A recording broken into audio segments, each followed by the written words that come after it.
பால்வளத்துறையில உங்களுடைய அடுத்த கட்ட இலக்கு தமிழக பால்வளத்துறையில உங்களுடைய அடுத்த கட்ட இலக்கு ஏற்கனவே நம்ம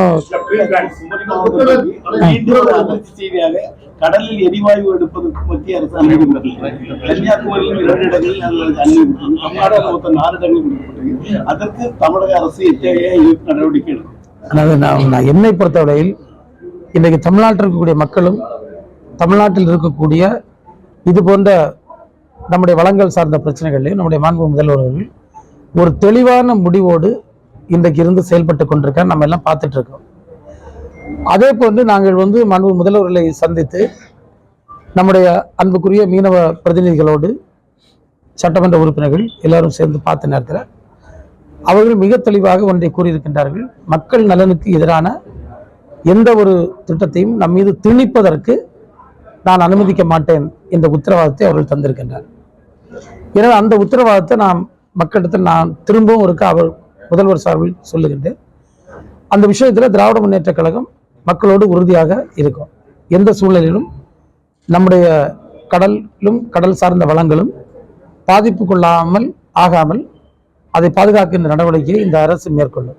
சார், பட்ஜெட் அறிவிப்புல பால்வளத்துறைக்கு நிறைய நிதி ஒதுக்கிடுங்க, நிறைய திட்டங்கள் அறிவிச்சிருக்காங்க. அதெல்லாம் எப்படி ஸ்பீடப் பண்றாங்க? எதுவும் வாய்ப்பு இருக்கா? என்ன மாதிரியான ப்ராசஸ் தம்பி, நான் இப்போ நேற்று தான் ஆஃபீஸ் போனேன். ஒரு ரிவ்யூ மீட்டிங் பண்ணியிருக்கோம். இதுக்கு ஸ்கோப்பு நிறைய இருக்குது. ஏற்கனவே எனக்கு அனுபவம் இருக்குது. அனுபவம் அமைச்சராகவும் இருக்குது, விவசாயியாகவும் இருக்குது.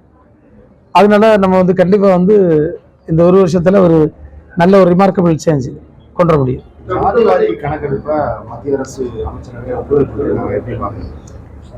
இதில் என்ன பொறுத்தவரை அவங்க ஒரு ரெட்டை விட மாதிரி தான். அவங்க உண்மையாக என்ன செய்ய போகிறார்கள் என்பது யாருக்கும் தெரியாது. காரணம், மக்கள் தொகை கணக்கெடுப்பு 2021 முடிச்சிருக்கணும். அங்கே தொடங்கவே இல்லை. 5 வருஷம் தாங்கள் செய்ய வேண்டிய கடமையான மக்கள் தொகை கணக்கெடுப்பை அவர்கள் எடுக்காம எந்த டேட்டாவும் இல்லாமல் நீங்கள் இன்னைக்கு உலகம் பூரா பார்த்தீங்கன்னா டேட்டா சென்ட்ரிக் கவர்னன்ஸ்னு சொல்லுவோம். இன்னைக்கு இவங்க இவ்வளோ தூரம் பெரிய ஆர்டிஃபிஷியல் இன்டெலிஜென்ஸ் எல்லாம் கொண்டு வரேன்னு சொல்லுவாங்க. டேட்டா இல்லைன்னா ஆர்டிஃபிஷியல் இன்டெலிஜென்ஸுக்கு வேலையே இல்லை. அப்போது மக்கள் தொகை கணக்கெடுப்பே நடத்தலை. இது பீகாரில் நடக்க தேர்தல், தமிழ்நாட்டுக்கு வர இருக்கின்ற தேர்தல். இப்போ இந்த எந்தெந்த மாநிலங்கள் சாதிவாரி கணக்கெடுப்பை மிகப்பெரிய கோரிக்கையாக வைத்ததோ அந்த மாநிலங்களுக்கெல்லாம் தேர்தல் வர இருக்கின்றது.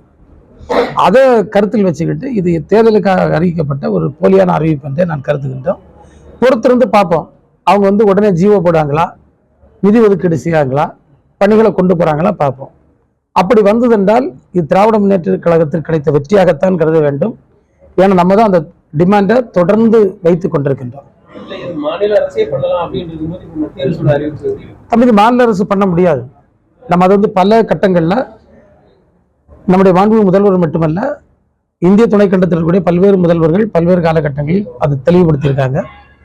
சில இடங்கள்ல இப்படி பண்ணின இடங்கள்லையும் இது அது பெரிய அதுக்கான ஒரு அங்கீகாரம் ஒன்றிய அரசு கொடுக்கல. ஏன்னா ஒன்றிய அரசு பண்ணாதான் அது சரியாக இருக்கும் என்பதை எல்லோரும் ஒரு ஒருமித்த கருத்தாக இந்தியாவில் இருக்கக்கூடிய அரசியல் கட்சிகள் கூறி வருகிறது. இதுவரையில் அவங்க அதை பற்றி பேசல. இப்போ அவங்க அதை அறிவித்திருக்கிறார்கள். அது உண்மையிலேயே அவர்கள் ஒரு நல்மனதோடு அறிவித்திருந்தான்னு சொன்னால் நாங்கள் திராவிட முன்னேற்ற கழகத்துக்கு கிடைத்த வெற்றியாகத்தான் அதை நாங்கள் பார்க்கின்றோம். ஏனென்றால் இந்த கோரிக்கையை மிக அழுத்தம் திருத்தமாக இன்றைக்கு தேசிய அளவில் கொண்டு சென்ற ஒரு இயக்கம் நம்முடைய இயக்கம். திமுகவும் காங்கிரசும் சொந்தம் கொண்டாட உரிமை இல்லை அப்படின்னு அன்புமணி ராமதாஸ் நீங்க அவங்க மதில் மேல் பூனையா இருந்துட்டு இருக்காங்க. அதனால அவங்க இப்படி பேசக்கூடிய வாய்ப்பு இருக்கும். நீங்க கோல்வார்கருடைய தத்துவத்தை ஏற்றுக்கொண்டிருக்கக்கூடிய ஒரு கட்சி, அதே போன்ற பாசிச கோட்பாடுகள் நம்பி இருக்கக்கூடிய கட்சி, மனுஸ்மிருதியை பற்றி பேசக்கூடிய ஒரு கட்சி, நீங்க சாதிவாரி கணக்கெடுப்பு கொண்டு சமூக நீதியை நிலைநாட்டும் என்று நீங்க நம்புதீங்களா? அப்படின்னா அவங்க எல்லாத்தையும் மூடி வச்சுட்டு நாங்கள் பேசக்கூடிய கொள்கையை தான் பிஜேபி பேச வேண்டியது இருக்கும். அதனாலதான் அவங்களோட உண்மை முகத்தை நாம் தெரிய வேண்டும் என்று சொன்னால் அவர்கள் உண்மையாக பேசுனாங்கன்னா உடனடியாக ஜிஓ பாஸ் பண்ணி நிதி ஒதுக்கீடு செய்து அந்த பணிகளை அவங்க தொடங்கி ஒரு குறிப்பிட்ட காலகட்டம் ஒரு 6 மாதத்திற்குள் நாங்கள் முடிப்போம்னு அவங்க சொன்னாங்கன்னா நம்ம தான் பார்ப்போம்.